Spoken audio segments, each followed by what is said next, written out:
There's a word out there that lives this fascinating double life, and it trips up everyone from students to Wall Street traders. That word is derivative. Today, we're going to untangle its two very, very different meanings and find out how they're connected. So, which is it? Is it that thing you vaguely remember from calculus class? Or is it one of those high stakes contracts that people trade on Wall Street? Well, the answer is it's both. And uncovering the connection between them, that reveals something really fundamental about how our modern world actually works. So, on the one hand, in calculus, a derivative is all about measuring the instantaneous rate of change. On the other hand, in finance, it's a contract whose value is literally derived from something else. I mean, they seem totally unrelated, right? But trust me, the secret link between them is the key to this whole story. Okay, first, let's hit rewind and go back to where it all started, the world of calculus. This is the OG derivative, a brilliant tool for making sense of a world that's always in motion.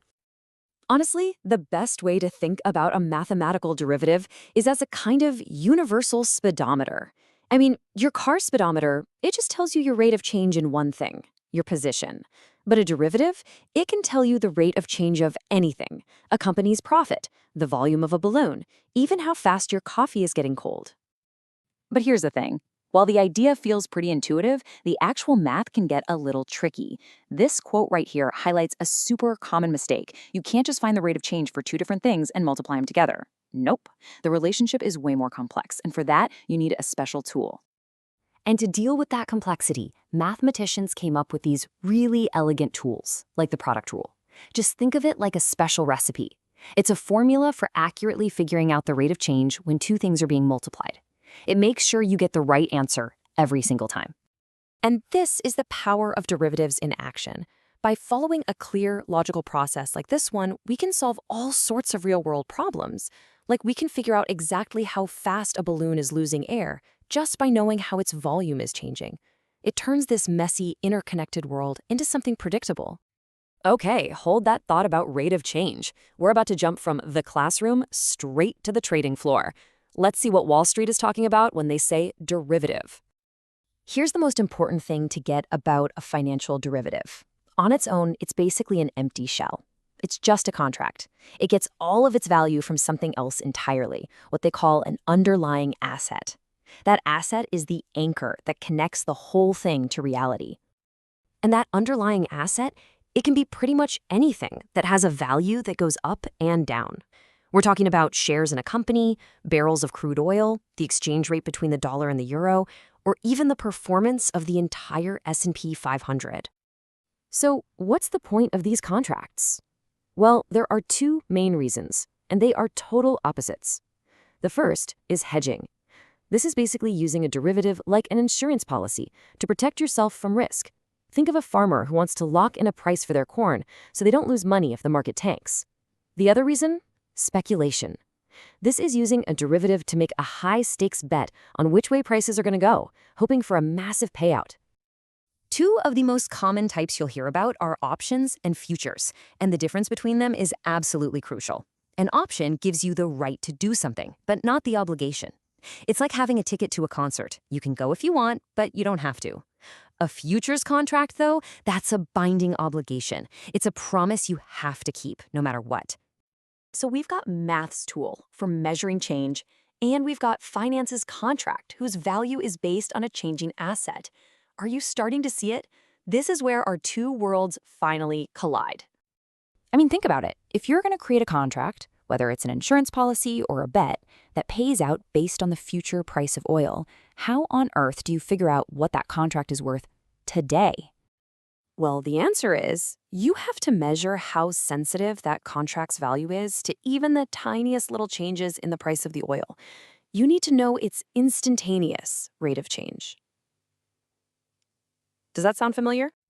And there it is. That's the connection. The derivative from calculus is the very engine that powers the valuation of derivatives in finance. The incredibly complex models that price these things, they're all about using calculus to model risk and figure out a fair price for these complex bets on the future.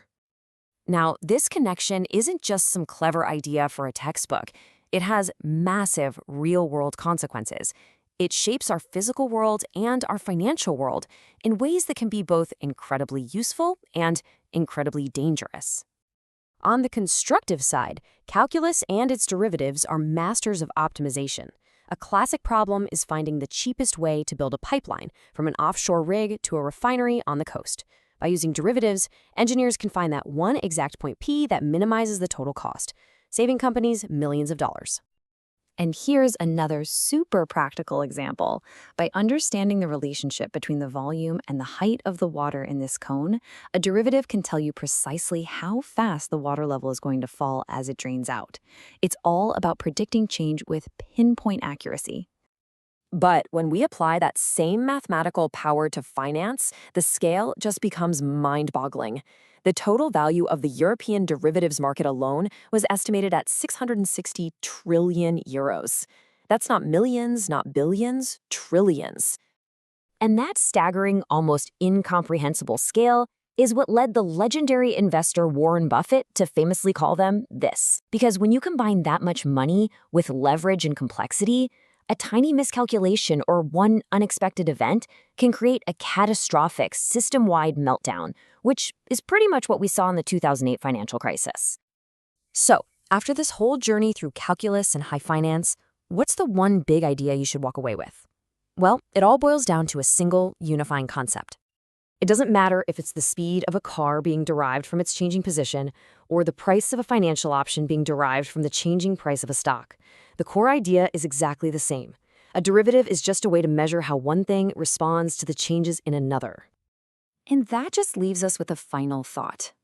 This powerful, centuries-old idea from mathematics is quietly sitting at the bedrock of our entire global financial system.